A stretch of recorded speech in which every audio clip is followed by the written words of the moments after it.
ఓం నమో వెంకటేశాయ. శ్రీ విజయదుర్గ పరబ్రహ్మణ్య నమః.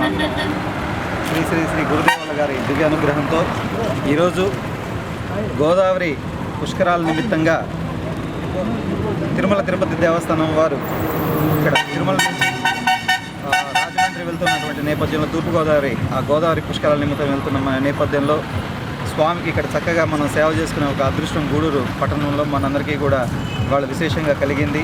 చాలామంది భక్తులు కూడా వచ్చి చక్కగా స్వామివారి ఆ యొక్క అనుగ్రహాన్ని కూడా పొందడం జరిగింది. ప్రత్యేకించి శేషాద్రి స్వామివారి యొక్క ఆధ్వర్యంలో ఈ కార్యక్రమం అంతా కూడా వెళ్తూ వాళ్ళందరూ కూడా ఈ పట్టణంలో కాస్త సేపు ఇక్కడ కూర్చొని సేద తీరి ప్రసాదాలన్నీ కూడా వాళ్ళు స్వీకరించి మన అందరినీ కూడా చక్కగా అనుగ్రహానికి వారి స్వామి అనుగ్రహానికి చాలా చక్కగా పాత్రలు చేశారు.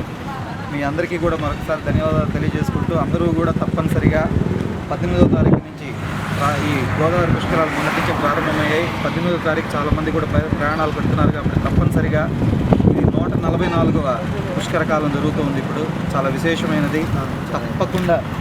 తప్పకుండా ప్రతి ఒక్కళ్ళు కూడా ఈ పుష్కరాల్లో పాల్గొని అమ్మవారి యొక్క అనుగ్రహాన్ని స్వామి యొక్క అనుగ్రహాన్ని పూర్ణంగా పొందాలని మనస్ఫూర్తిగా కోరుకుంటూ అలాగే హిందూ ధర్మ పరిరక్షణ సంస్థ తరఫున ప్రతి ఒక్కరికి కూడా ఈ ఆహ్వానం పలుకుతున్నాం. తప్పనిసరిగా మీ కార్యక్రమాన్ని కూడా ఇచ్చేసి స్వామి పాత్ర కావాల్సి